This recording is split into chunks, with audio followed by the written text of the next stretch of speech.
นั้นมันจะสลับสัญญาณของพุทธิกับของเจ้านี่คำเรียบร้อยแล้วก็ถือการได้เจริญพรกับศรัทธาญาติโยมทุกคนทุกท่านเป็นเนิ่นประวัติศรัทธาปีได้มาสวดมนต์ในวัดอุดมพรก็ตามศรัทธาปีตอนนี้ที่ตามรายการทางเฟซบุ๊กก็ตามเราก็จะได้เวลาในการที่เข้าสู่การประพฤติปฏิบัติในเบื้องต้นก็จะต้องกล่าวคำบูชาถวายความนอบน้อมแด่องค์สมเด็จพระสัมมาสัมพุทธเจ้าพระธรรมเจ้ากับพระอริยสงฆ์เจ้าดังนั้นเนี่ยพอได้เวลาสวดมนต์ไหว้พระศรัทธาทั้งหลายก็ปากันปาจิตใจผู้ว่างๆนะปลอดจากภาระหน้าที่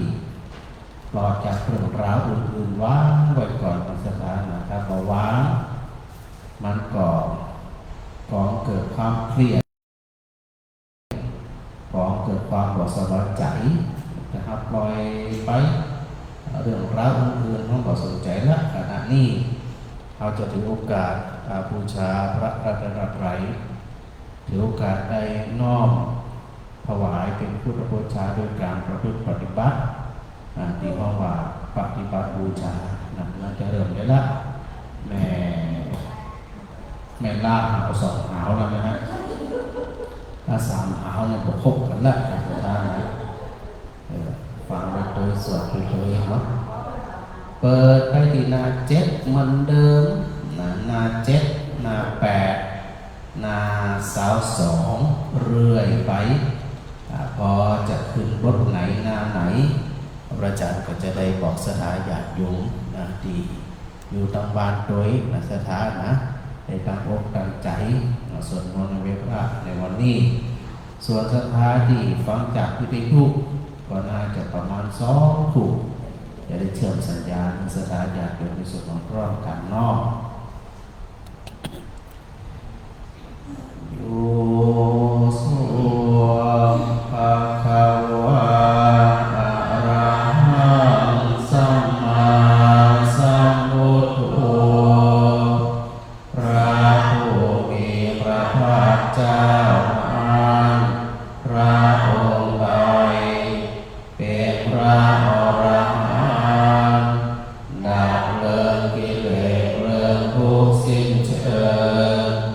ตรัสรู้ชอบได้โดยพระองค์เองสวากขาตัวเองนะภะคะวะตาธัมโมพระธรรมเป็นธรรมอันพระผู้มีพระภาคเจ้าพระองค์ใดตรัสไว้ดีแล้วโนยัสสะภะคะวะโตสัพพะสังโฆพระสงฆ์สาวกของพระผู้มีพระภาคเจ้าพระองค์ใด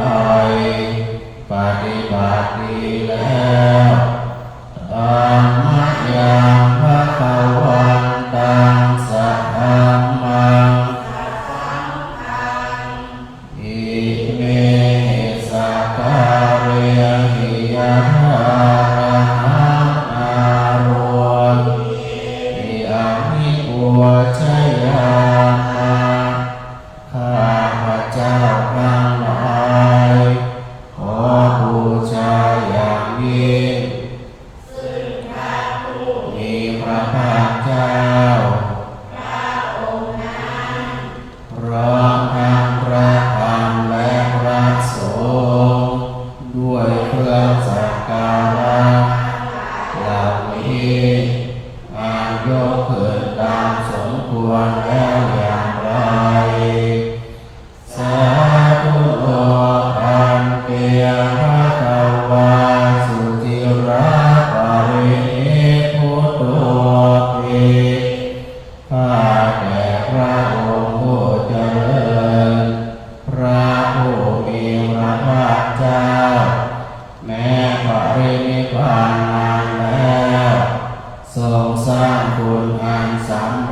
ประโยชน์ไว้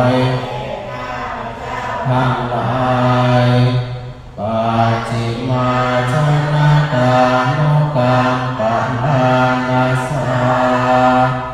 ทรงมีพระหฤทัยอนุเคราะห์แก่ชุมชนผู้เกิดมาภายหลั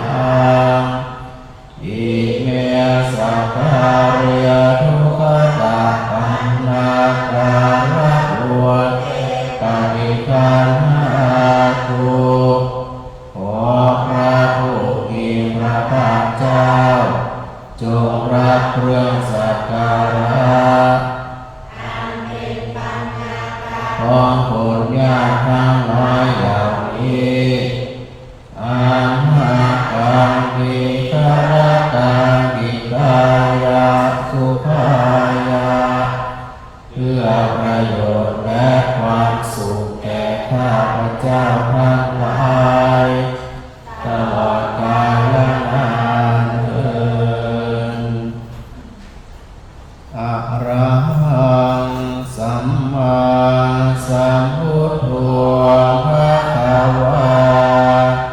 พระผู้มีพระภาคเจ้าดับเพลิงกิเลสเพลิงทุกข์สิ้นเชิงตรัสรู้ชอบได้โดยพระองค์เองพุทธังภคะวันตังอะภิวาเทมิข้าพเจ้าขออภิวาทพระผู้มีพระภาคเจ้าผู้รู้ผู้ตื่นผู้เบิกบาน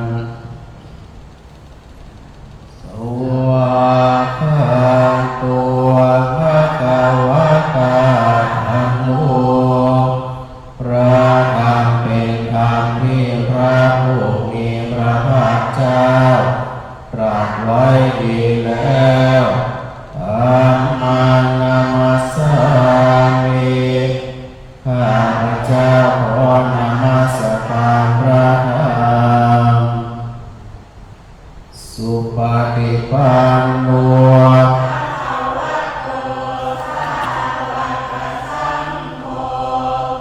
พระสงฆ์สาวกของพระผู้มีพระภาคเจ้า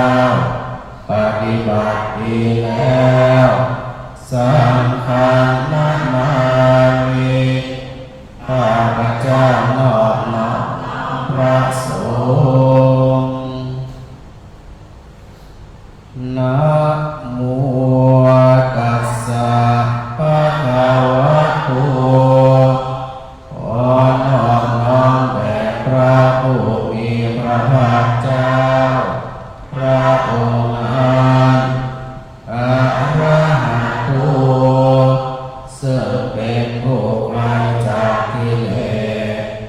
สัมมาสัมพุทธัสสะได้โดยพระองค์เองนะโมตัสสะภะคะวะโตขอนอบน้อมแด่พระผู้มีพระภาคเจ้า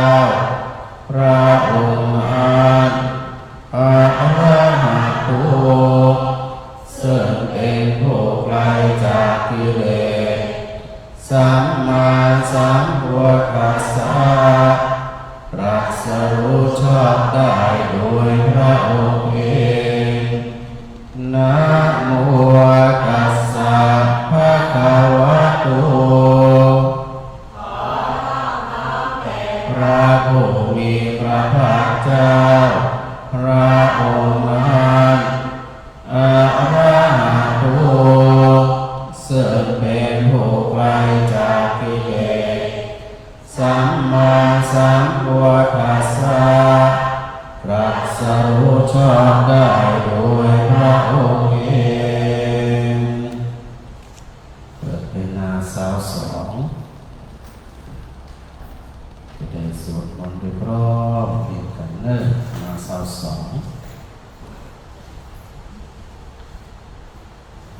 นมยังพุทธานุสตินยังกโรมาเส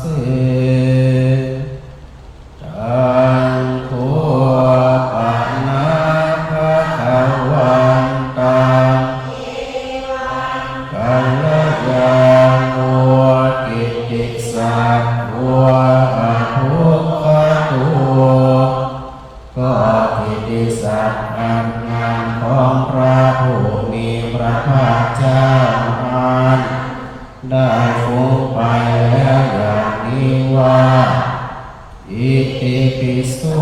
ภะคะวา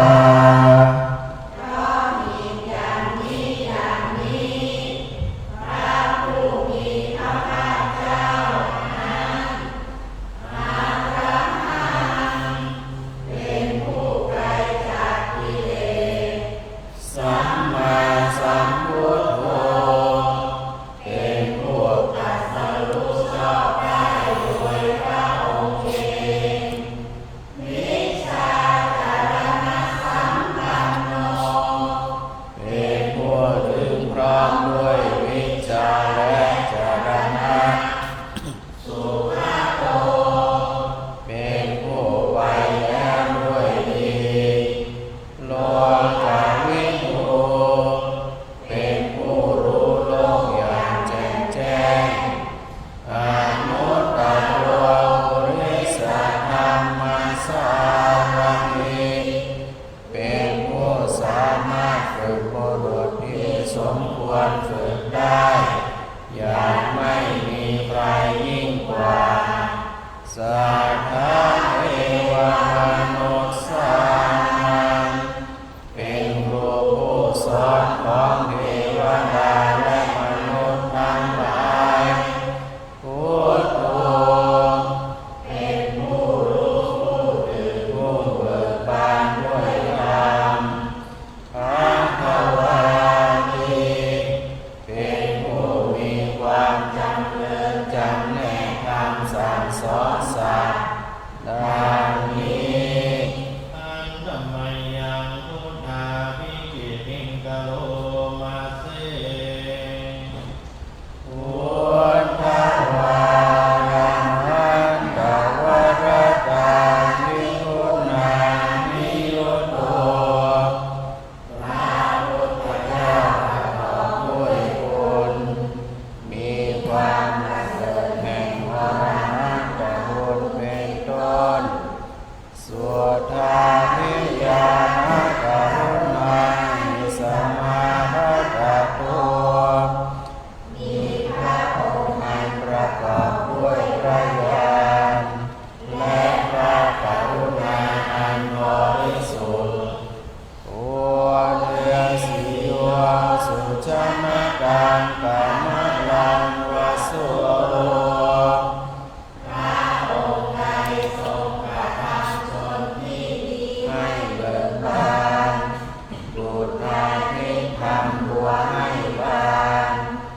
วันนามาหันตมรณังศิรสาชิเมธังข้าพเจ้าไหว้พระชินสีผู้ไม่มีกิเลสเอานั้นด้วยเสียงกล่าวพุทโธโยสัพพะปานิทังสารนังเทมนุตตมังพระพุทธเจ้าพระองค์ใดเป็นสรณะอันเกษมสูงสุดของสัตว์ทั้งหลายปะหามังโมสติทานังวันทาสิเพรียนังข้าพเจ้าไหว้พระพุทธเจ้าพระองค์นั้นอันเป็นที่ตั้งแห่งความระลึกองค์ที่หนึ่งด้วยสิ่งกล้าพุทธัสสะหาสมิทาสุวัตพุทโธสามิกิสโรข้าพเจ้าเป็นทาสของพระพุทธเจ้าเป็นนายมีอิสระเหนือข้าพเจ้าพุทโธทุกขาสัพพะตาจะพิทาตาจะหิตาสเมพุทธเจ้าเป็นเครื่องกำจัดทุกข์และทรงไว้ซึ่งประโยชน์แก่ข้าพเจ้าพุทธัสสะนังนิยาเมนิสัพพิรังชีวิตังจิตังกายถวายชีวิตนี้แด่พระพุทธเจ้า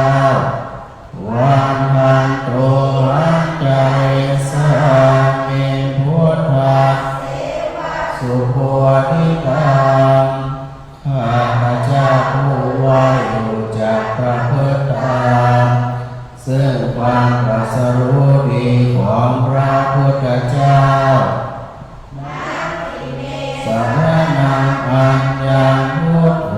เมสารนังวรังสารณะอื่นของข้าพเจ้าไม่มีพระพุทธเจ้าเป็นสารณะอันประเสริฐของข้าพเจ้าเอเตนะสัจวัคเชนะวัฏฐายังสัสสะเมด้วยการกล่าวคำสัตย์นี้ข้าพเจ้าพึงเจริญในพระศาสนาของพระศาสดาวันพระมาเอนะยาปุญญาปัสสุตังอิทัปข้าพเจ้าผู้ไหว้บูชาพระพุทธเจ้าได้ขนขวายบุญใดในบัดนี้สัพเพติอันตรายาเมมหิสุเตจัสสาอันตรายทั้งปวงแก่ข้าพเจ้า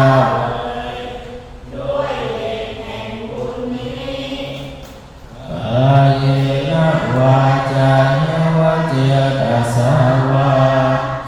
ด้วยกายก็ดีด้วยวาจาก็ดีด้วยใจก็ดีพุทเทกุกรรมัง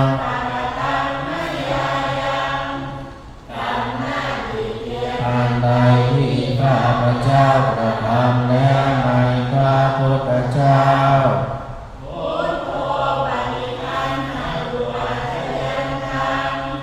ขอพระพุทธเจ้าจงงดซึ่งโทษล่วงเกินอันมากกาลันตะเรสังวริโกวัฏเท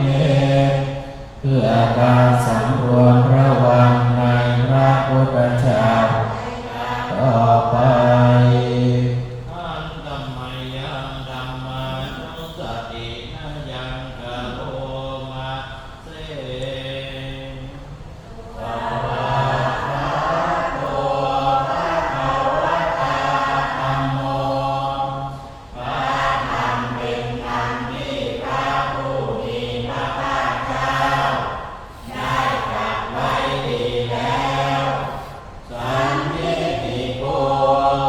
เป็นสิ่งที่ผู้ศึกษาและปฏิบัติพึงเห็นได้ด้วยตนเองอาการิโกเป็นสิ่งที่ปฏิบัติได้และให้ผลได้ไม่จำกัดการเอหิปัสสิโกเป็นสิ่งที่ควรกล่าวกับผู้อื่นว่าท่านจงมาดูเถิดโอปัญญิโกเป็นสิ่งที่ควรน้อมเข้ามาใส่ตัวปัจจตังเวทิตาโววิญโยนิติเป็นสิ่งที่ผู้รู้ก็รู้ได้เฉพาะตนดังนี้ธัมมัยยังธัมมาภิกขิติงกะโลมาเสสวากขาโตทานิกุณโยภวเสนะไสโยพระธรรมเป็นสิ่งที่ประเสริฐเพราะประกอบด้วยคุณคือความที่พระผู้มีพระภาคเจ้าตรัสไว้ดีแล้วเป็นต้นโยมัคคปาตาปาริยติวิโมวะเวโตเป็นธรรมอันจำแนกเป็นมรรคผลปริยัติและนิพพานธัมโมกุโลกัปปะทานาดาภทาริกาลีเป็นธรรมทรงไว้ซึ่งผู้ทรงธรรมจากการตกไปสู่โลกที่ชั่ววันนามาดัมมหารังวรธรรมเมตังข้าพเจ้าไหว้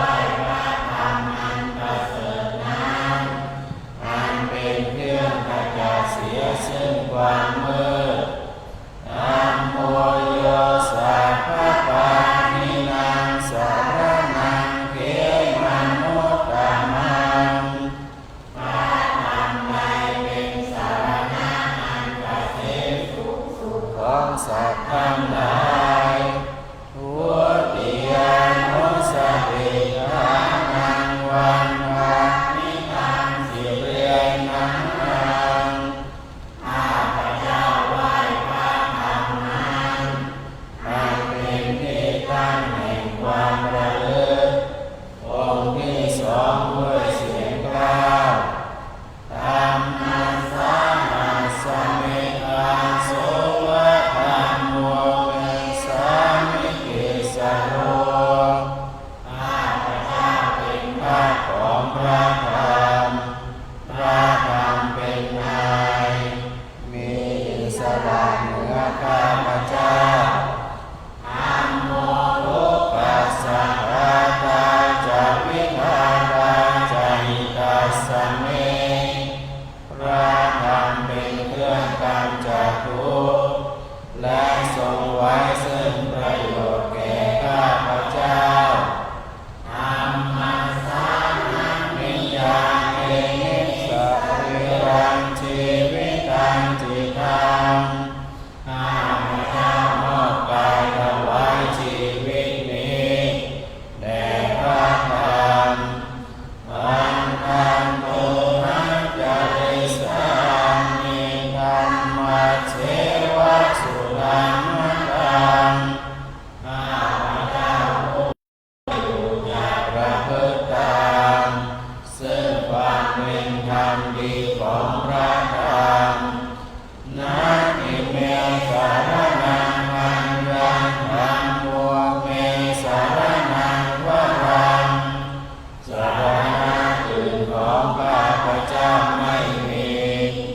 พระธรรมเป็นสรณะอันประเสริฐของข้าพเจ้าเอเตนะสัจวัคเชนะวะอัญญังสัพพุสัสสะเนด้วยการกล่าวคำสัตย์นี้ข้าพเจ้าพึงเจริญในพระศาสนาของพระศาสดาอามันมีวันมันนิยังปุญญาปัสสุตาหิตาข้าพเจ้าผู้ว่าอยู่ซึ่งพระธรรมได้ขวนขวายภูมิใจในบัดนี้สัพเพอันตรายามิมหิสุตัสสะเตชะสาอันตรายทั้งปวงอย่าได้มีแก่ข้าพเจ้าด้วยเดชแห่งบุญนั้นอาเย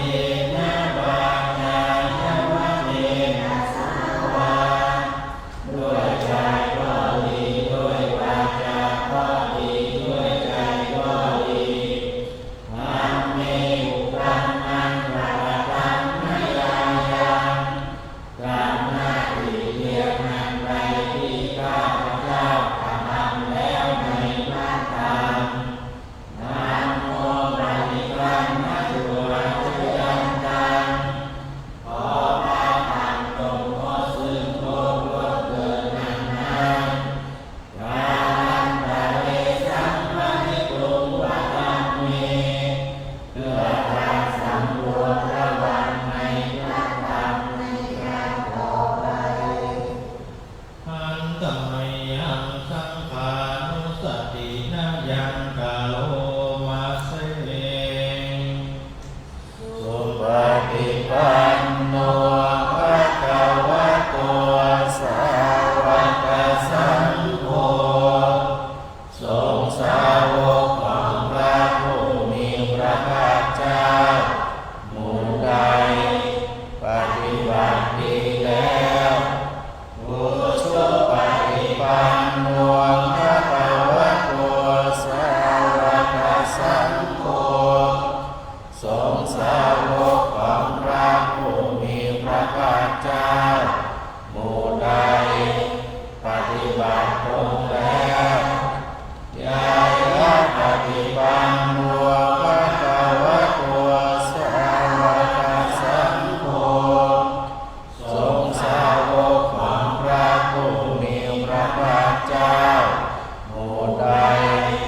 ปฏิบัติเพื่อรู้ธรรมเป็นเครื่องออกจากทุกข์แล้ว สามีจิปฏิปันโนภะคะวะโตสาวกสังโฆ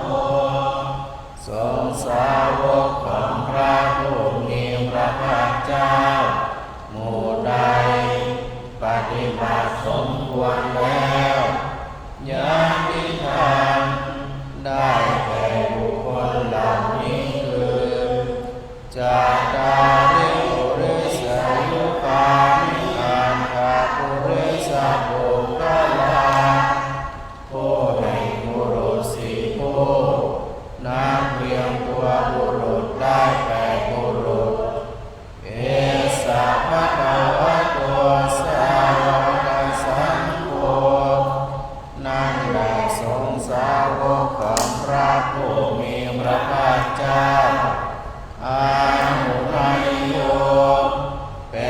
มควรแก่สักการะที่เขานำมาบูชา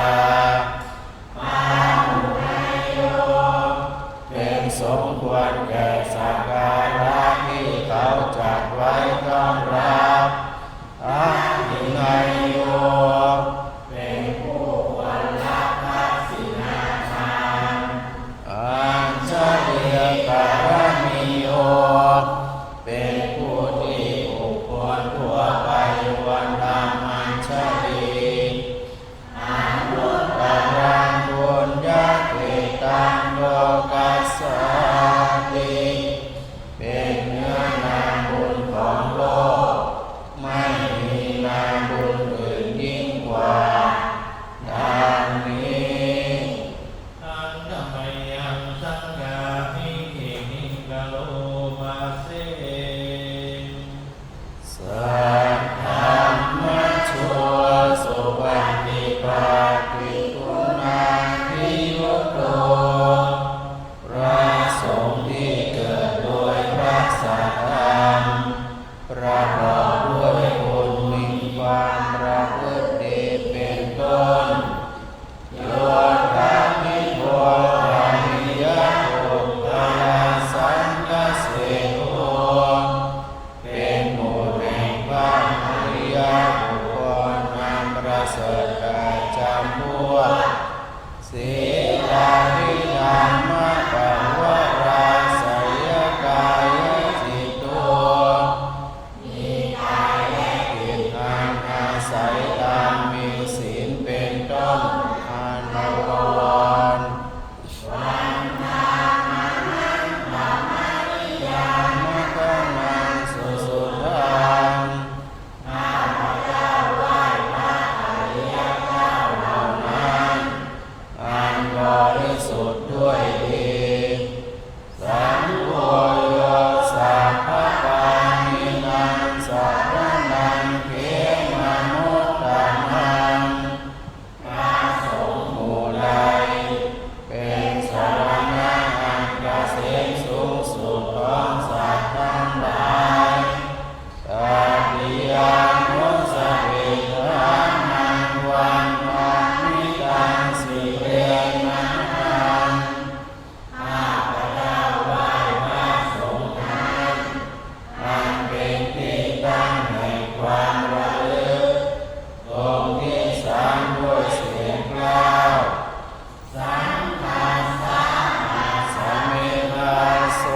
วาสังโฆเมสามิเกสโล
ได้สวดมนต์มาเป็นพันปี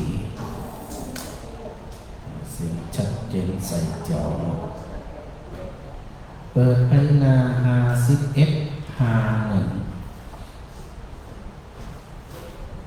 เดี๋ยวจะไปอันสอดคล้องครับที่พระอาจารย์ถามตะกี้นะว่าสวดมนต์แล้วนะเขาวัดแล้วมันได้เป็นอย่างนี้นะ51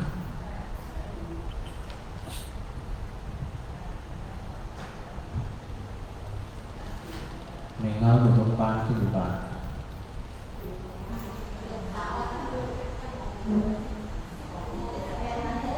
ฮะ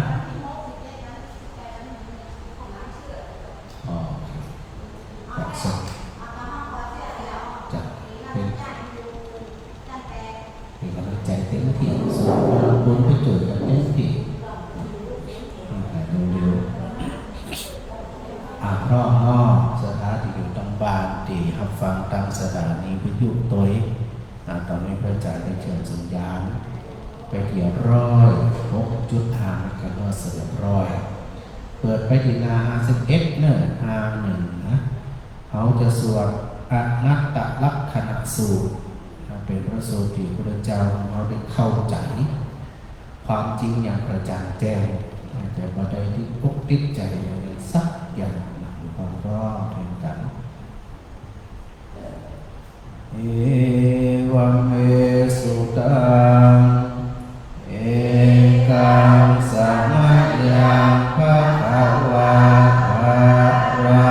หะสิยังวิหารติติตาเนมิคาทาเทยตะระโค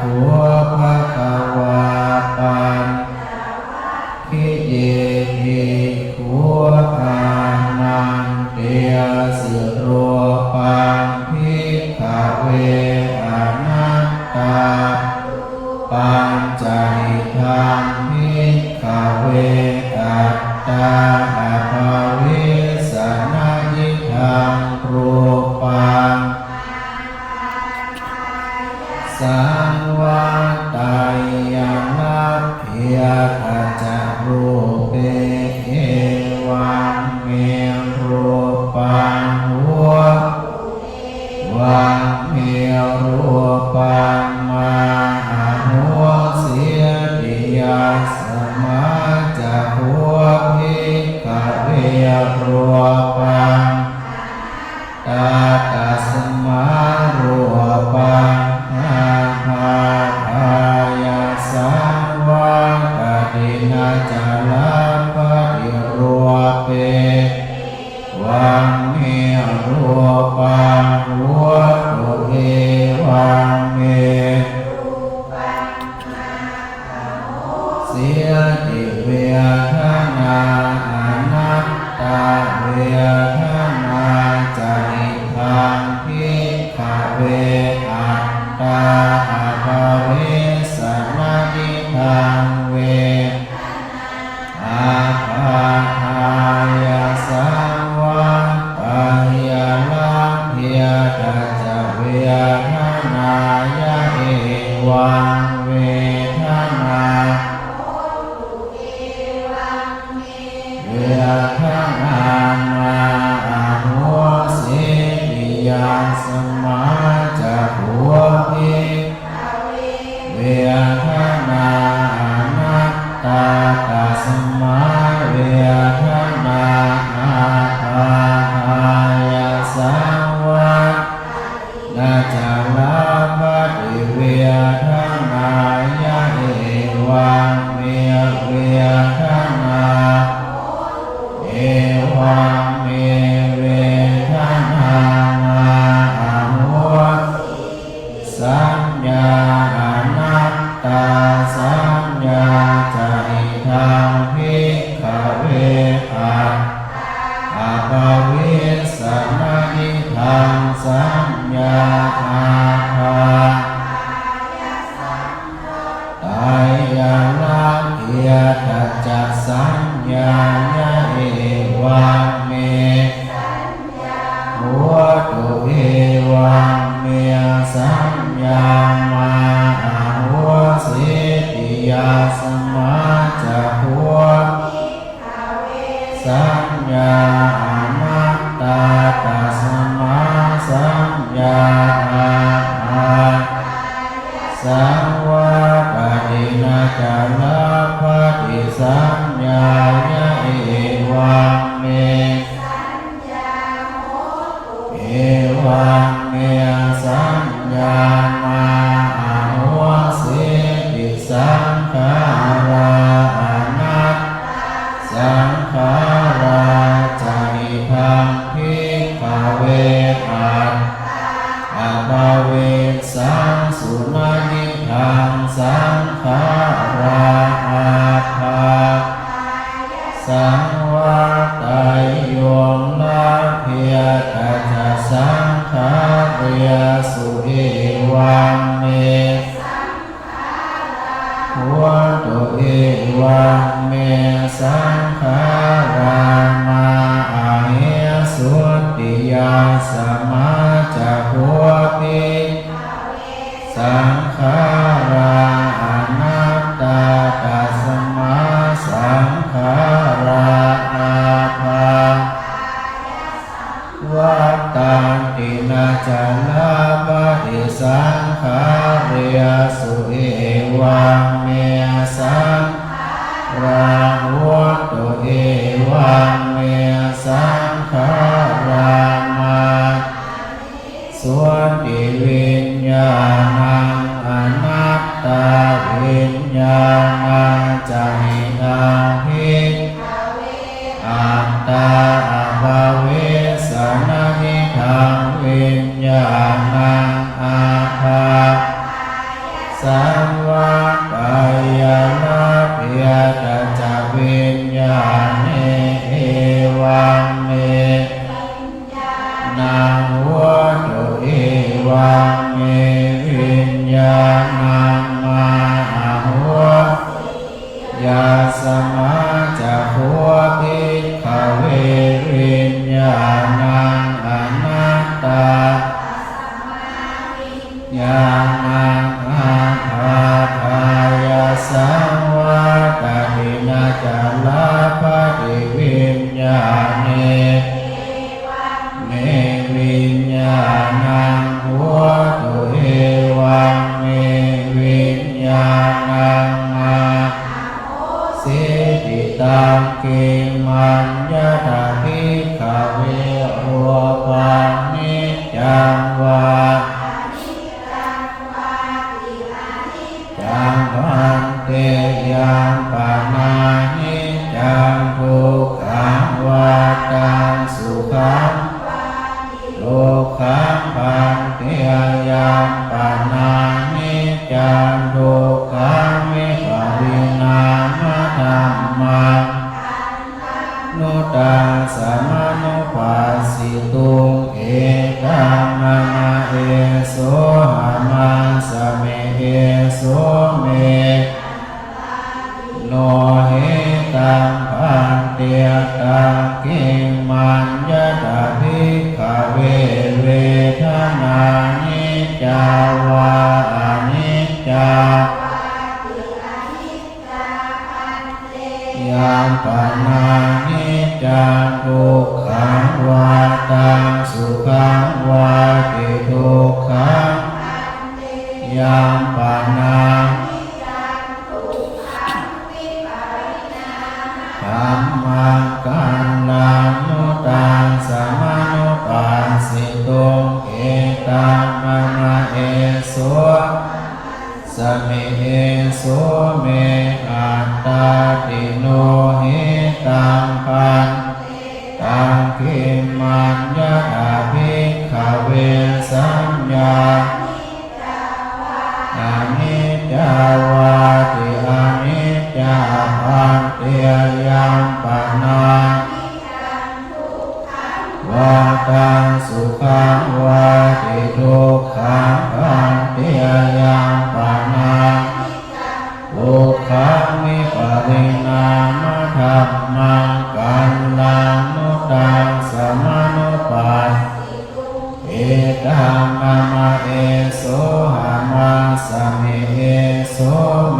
อัตตาติโนอันเตตังกิมัญญะตาภิกขเวสังขารานิจจาวาอนิจจาอันเตยังปานานิจจังทุกขังวาตังสุขังยัปปานานิจจังทุกขังวิปริณามธัมมังกัลลานุตังสิตุงเอตัมมนะเอโสหามาสเมเอโสเมติโนเหตังพันเตตังกิมมัญญะดาภิวิญญาณังนิจจังวาอนิจจังวาติอนิจจังทุกขังวาตังสุขังวาติทุกขังพันเตยังปานาทุกขังวิปริณามธัมมังกัลลานุตังสมานุปัสเอตัมมนะเอโสหามาสเมเอโสเมอัตตาติโนอันเตตัสมาติอาภิกขเวยังกินติรูปังตานาคตาปาดวงปันนังอาชัตตังวาภหิทาวาโอลาสุขุมังวาหินังวาปณิตังวายังดัวเรเกวาสังฆังรูปังเมตังโสหามาสมินาเมโสอัตตาติเดวะเมตังสัมมาปัญญายะทัฏฐะพังยากาจิเวทนาติตานาปะทะปาจวงปันนาอาชัตพะหิทาวาโอลาริกาวาสุขุมาวาหินาวาปานิอุเรสันติเกวาสัพพะเวทนาเอตัมมะมะเนโสสมินาเมโสอัตตาติเอวะเมตังยะถาอาภังยากาติสัญญาติตานาคตาปาจุปันนาอาชัตตาวาอาวาโอลาริกาวาสุขุมาวาหินาวาปานิยาทุเรสันติเกวาสัพพะเอตัมมะมะเนโสหามาสมินาเมโสเอวะเมตังยะถาภูตังสัมมายะถาภัพพังเยเกติสังขาราอภิตานาคตาปาโยปันนาภะหิทาวาโอลาริกาวาสุขุมาวาหินาวาปานิยะทุเรสันติเกวาสัพเพสังขารานิตัมมะมะเนโสสมินาเมโสอัตตาติเอวะเมตังยะถา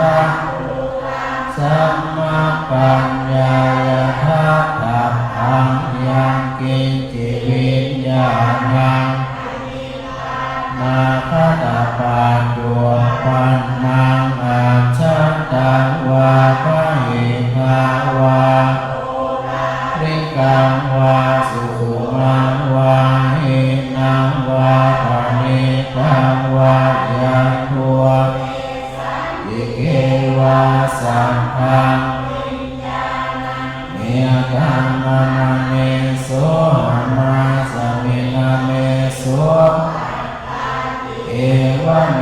ตังยะถาหัวตังสัมมาปัญญายะทัตถัพพังเอวังภิกขเวสุภวาอริยสาวกรวมปัสสมิปินิปินทัตติเวทนาปินทัตติสัญญายะปินิปินทัตติสังขาริยสุปินิวิญญาณังสมิปินิปินทัตตินิปินทังวิราชติวิราภาตัสสมิงวิมุตตะเมติยานังวัวติกินาชาติวสิตังพระมัจจริยังกตังนาปรากิทัตตายาติปัจจานังเปียติธรรมวัวจะภควาอาตมนาปัญจวัคหัวภควะตัวภาสิตังอภินันโตอิมัสสมิงจะปนวายาปรณาสมิงปัญญมาเนกิยานังภิกขุนังอนุปัฏฐายะอาสาเวหิเอสุติถึงโมดถึงมวลเนี่ยมาอยู่อันบรรทัดสุดท้ายนะเปิดอันกลุ่มพระเจดิน1,300 รูปฟังแล้วมาสรุปปีไหนอาสเวหิจิตตานิวิมุตติสุก็คือกิเลสอาสวะทั้งหลายได้พ้นจากทิศของเราพระปัจเจดินถึงหมดอยู่หัวนั่นนะพระบอกนี้กิเลสอาสวะฝังอยู่ในใจมันก็บอกเป็นอย่างที่คลองขุ่นคลองมองแก่สักอย่างที่พระอาจารย์ถามในเบื้องต้นนั้นว่า สวดมนต์อะไรเป็นอย่างมาว่าอะไรเป็นอย่างในเบื้องต้นเนี่ยสตาก็บอกว่ารับดีก็คึกหนักสบายใจอันนั้นเนี่ยมันเป็น